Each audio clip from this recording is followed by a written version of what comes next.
ഒരുനാള് മുസ്ലിംച്ച് ഉമ്മതരിച്ച് ജ്ഞാനം പതിച്ച് ഒരു പെട്ടിയിലാക്കി മോനെ നല്ല കേൾക്കുന്നേ. ഒരുനാള് മുസ്ലിംച്ച് ഉമ്മതരിച്ച് ജ്ഞാനം പതിച്ച് ഒരു പെട്ടിയിലാക്കി മോനെ നല്ല കേൾക്കുന്നേ.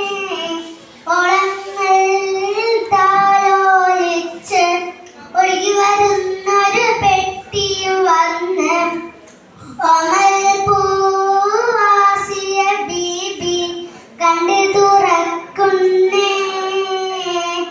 പെട്ടി തുറന്ന നേരം വട്ടമുഖത്തിൽ മോനെ കണ്ട് കുട്ടിയെ വരെടുത്ത് മാറി പൂട്ടുന്നേ. പെട്ടി തുറന്ന നേരം വട്ടമുഖത്തിൽ മോനെ കണ്ട് കുട്ടിയെ വരെടുത്ത് മാറി പൂട്ടുന്നേ.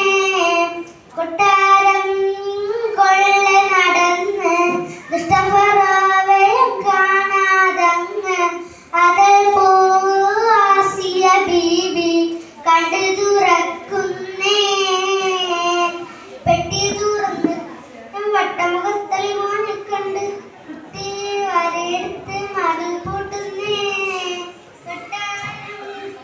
കൊട്ടാരം കൊള്ള നടന്ന് ദുഷ്ടഫറോവയും കാണാതങ്ങ് അതൽ ആസിയ ബീബി കുഞ്ഞിനെ പോറ്റുന്നേ.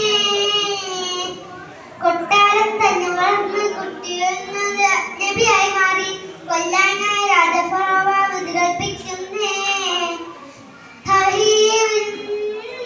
വിളി കേട്ട് ആസിയ ബീബി വന്ന് തടുത്ത്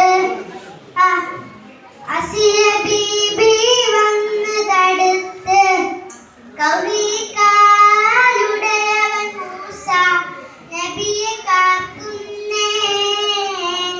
നാടിന്റെ വഴിയിൽ നിന്ന് മിന്നിരുന്നുള്ള ഫിറഔൻ കൂട്ടർ നെറുകേടുകൾ മുഴുവൻ നാട്ടിൽ ചെയ്തു കൂട്ടുന്നേ. മൂസയും പരിവാരങ്ങളും കടലിൽ പിളർത്തി കടൽക്കരയുമ്പോ മൂടൻ ഫറോവൻ കൂട്ടരും വന്ന് കടലിൽ അമരുന്നേ. അസ്സലാമു അലൈക്കും.